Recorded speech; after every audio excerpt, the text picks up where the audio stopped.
Hey, welcome to the channel Yoga with THB. Before moving forward, make sure to subscribe the channel for getting videos on psychological, physical and educational information. And if you're already a subscriber, then click the little bell icon next to the subscribe button so you get notified of our future videos. Hello everyone, especially my students. How are you all? Thank you very much once again for watching the new video of health psychology's topic, and that is today topic is psychology of digestive system. And the message for those who have not yet subscribed, do subscribe the channel for our previous videos related to child psychology, social psychology, educational psychology, counseling and guidance, positive psychology, introduction to clinical psychology and psychotherapy, and for our upcoming new video related to health psychology and yoga, meditation and dietary plans and health related videos. Today we are going to discuss about the psychology of digestive system, which is a part of our health psychology. So let's start. So first of all हम लोग ये जानने की कोशिश करते हैं जो gastrointestinal tract है वो एक्चुअली क्या है. So this is very important concept actually. The gastrointestinal tract एक sensitive emotions के साथ इसका बहुत ज़्यादा relationship है. For example हमारा जो anger है, anxiety है, sadness है या elations है, all of these feelings और इसके अलावा जितने हमारे emotion है ये हमारे जितने भी हैं ट्रिगर करते हैं हमारे सिम्टम्स जो हमारे गट में यानी हमारे डाइजेशनल जो प्रोसेस है या गैस्ट्रोइंटेस्टाइनल ट्रैक्ट है वहाँ से. ब्रेन हमारा जो है डायरेक्ट इफेक्ट करता है स्टमक पे और इंटेस्टाइन्स पे. मिसाल के तौर पे the very thought of the eating can release the stomach juices before food gets there. So अगर हम किसी ऐसे इमोशन में जैसे एंगर में है, स्ट्रेस में है या एंजाइटी में है या किसी ऐसे इमोशन में है तो हमारा जो सबसे पहले डाइजेस्टिव जो प्रॉब्लम है या सिस्टम है वो सबसे पहले अफेक्ट होता है, ऐसा मानने में आता है और इस पे बहुत ज़्यादा रिसर्चेस भी आजकल हो रही हैं. इस पिक्चर में आपको अंडरस्टैंडिंग होगी, बाकी हम क्लास में इसको डिटेल में ज़रा देखेंगे. जो गैस्ट्रोइंटेस्टाइनल सिम्टम्स हैं यानी स्टमक पेन हमारी, फॉर एग्जांपल ये एक साइकिल है. जैसे थॉट हमारे पास आया oh no this is awful, यानी कि ये किसी भी सिचुएशन में हो सकता है, एंगर में, स्ट्रेस में, फियर में. तो उसके साथ हमारा जो इमोशन आता है अपसेट हो जाते हैं या नर्वस हो जाते हैं और ये सेंसेशंस हैं इंक्रीज इन हार्ट रेट. जैसे कि हम लोगों ने प्रीवियस अपनी स्लाइड्स में देखा था कि हमारा जो सिंपैथेटिक नर्वस सिस्टम है वो अलर्ट हो जाता है. सो ये एक पूरा एक साइकिल चलता है जिसकी वजह से हमारा जो सबसे ज़्यादा सफ़र करता है वो हमारा डाइजेशनल सिस्टम है. जो गैस्ट्रोइंटेस्टाइनल यानी GI health psychology have in the brain gut connection, जैसा हम प्रीवियस स्लाइड्स में या प्रीवियस अपने लेक्चर्स में भी बात करके आए हैं कि हमारे इमोशंस का बहुत ज़्यादा इम्पैक्ट होता है हमारे बॉडीली ऑर्गन्स पे. यानी कि brain and gut are in constant communication, ये कम्युनिकेट करते रहते हैं. ब्रेन का जो मेजर रोल होता है सपोर्ट करता है हेल्दी डाइजेस्टिव फंक्शनिंग में. सो यहाँ पे नंबर ऑफ फैक्टर्स हैं जो इंटरप्ट करते हैं हमारे ब्रेन गट कम्युनिकेशन के पाथवेज को, जो अफेक्ट करते हैं हमारे एक्सपीरियंस को जब हम लोग स्टमक या सिस्टम से हमारे जितने हैं उससे related. So several of these factors can be addressed with GI health psychology. So gastrointestinal जितनी भी हमारी प्रॉब्लम्स हैं वो हेल्थ साइकोलॉजी के साथ बहुत रिलेट करती हैं.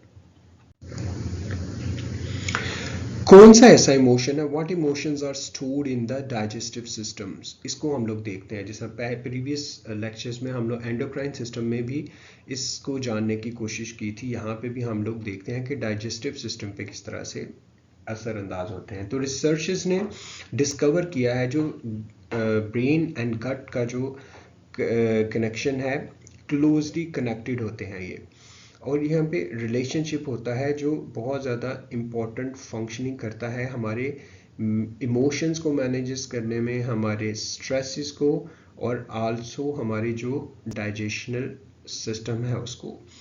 इमोशन जो हैं are felt in the gut, जैसे हम प्रीवियस स्लाइड्स में भी देख के आएंगे. Feelings such as sadness, anger, nervousness, fear and joy can be felt in the gut. तो आपने देखा होगा, महसूस किया होगा, नोटिस किया होगा अपने साथ भी या किसी के साथ भी, आपके क्लाइंट जब आपको इस तरह से बताते हैं तो ये बताते हैं कि उनका जो डाइजेस्टिव सिस्टम है वो उनको या तो कब्ज़ हो चुकी है या बहुत ज़्यादा लूज मोशन हो चुके हैं या उनको पेट में हर वक्त दर्द रहता है या इस तरह की सिचुएशन वो आपको ज़रूर आके बता रहे होंगे without any physiological problem. Anxiety जो है वो हमारे डाइजेस्टिव सिस्टम में किस तरह से असरअंदाज होती है? That's because anxiety and worry can upset the delicate balance of digestion. जो हमारे डाइजेशन के प्रोसेसेस हैं उनको बैलेंस करने में ना होने देने में एंजाइटी का बड़ा रोल है। कुछ लोगों में स्ट्रेस स्लो डाउन डाइजेशन, जैसे पहले हम लोगों ने बात की कि उनके डाइजेशनल जो प्रोसेसेस है उसको स्लो कर देती है, ब्लॉटिंग शुरू हो जाती है, यानी पेट में गैस, उफारा और पेन, कॉन्स्टिपेशन। जबकि दूसरे लोगों में इसका डायरिया हो सकता है, frequent trips to the loo. तो इस तरह की सिचुएशन हो सकती है, डिपेंड करता है ये बॉडी टू बॉडी कि एंजाइटी किस तरह से उनके डाइजेशनल ट्रैक पे अफेक्ट कर रही है। कौन से ऐसे 3 साइकोलॉजिकल फंक्शंस हैं जो फूड के, वो उसको हम लोग देखते हैं।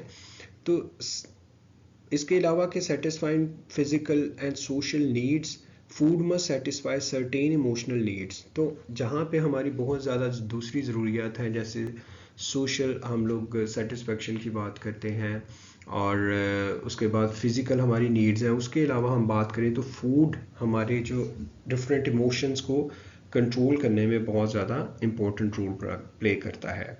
Sense of security, love and attention, इन चीज़ों के साथ साथ भी हमारा फूड बहुत ज़्यादा कनेक्ट होता है।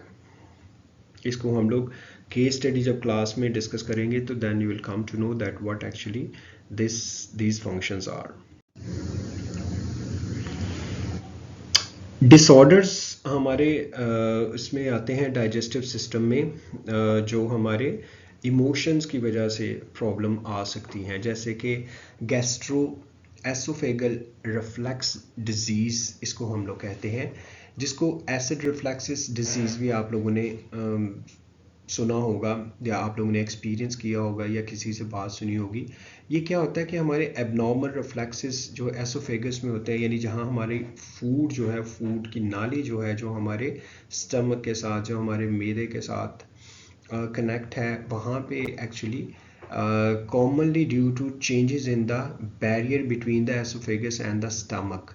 तो अगर कोई फिजियोलॉजिकल प्रॉब्लम ना हो कोई भी हमारे क्लाइंट में या किसी से जब हम लोग बात करें और उसके अलावा वो बताए कि उसको फूड हज़म करने में या निकलने में या फिर डाइजेस्ट करने में प्रॉब्लम हो रही है, तो इट मीन्स कि there is a kind of emotional problem जो उसको डिस्टर्ब कर रही है, जिसकी वजह से उसकी पूरी फिजियोलॉजी जो है जो चेंज हो जाती है। इसी तरीके से पेप्टिक अल्सर्स जो हैं, इनको हम लोग बहरहाल केस स्टडीज़ में भी क्लास में देखेंगे, लेकिन यहाँ पे एक ब्रीफ आपको पता होना चाहिए। पेप्टिक अल्सर पे भी हम लोग बात करेंगे कि ये क्या है, किस तरह से है। केस स्टडीज़ पे क्लाइंट के हवाले से जब आपको अंडरस्टैंडिंग होगी कि without any physiological problem psychology उसकी डिस्टर्ब हुई, जिसकी वजह से उसके इमोशन डिस्टर्ब हुए, उसकी वजह से ये अल्सर्स की तरफ चला जाता है। इसके अलावा अपेंडिसिस, हेपेटाइटिस और gastro intestinal diarrhoea and dysentery, ये इस तरह के प्रॉब्लम भी हमारे किसी भी बज़ाहरी तौर पे जिस्मानी प्रॉब्लम ना होने के बावजूद भी अगर हमारा क्लाइंट या हमारा जानने वाला या हम खुद से इसको एक्सपीरियंस करते हैं, तो इट मीन्स कि there is a kind of gastrointestinal problem जो कि हमारी हेल्थ साइकोलॉजी के साथ रिलेट कर रही है। सो इसको हम लोग डिटेल में पढ़ेंगे, केस स्टडीज़ इसके ऊपर डिस्कस करेंगे, ताकि हम जान सकें कि एक्चुअली वो क्या रीज़न्स हैं जिनकी वजह से इसके साथ ये प्रॉब्लम चल रहा है। So students, that's all about the psychology of digestive system और especially the gastrointestinal जो हमारा track है उस हवाले से। If you have any kind of question you can ask me, and thank you so very much. If you think that this is an important information, do share with your other students, your other colleagues, or your different people. And thank you very much. Have a very good day.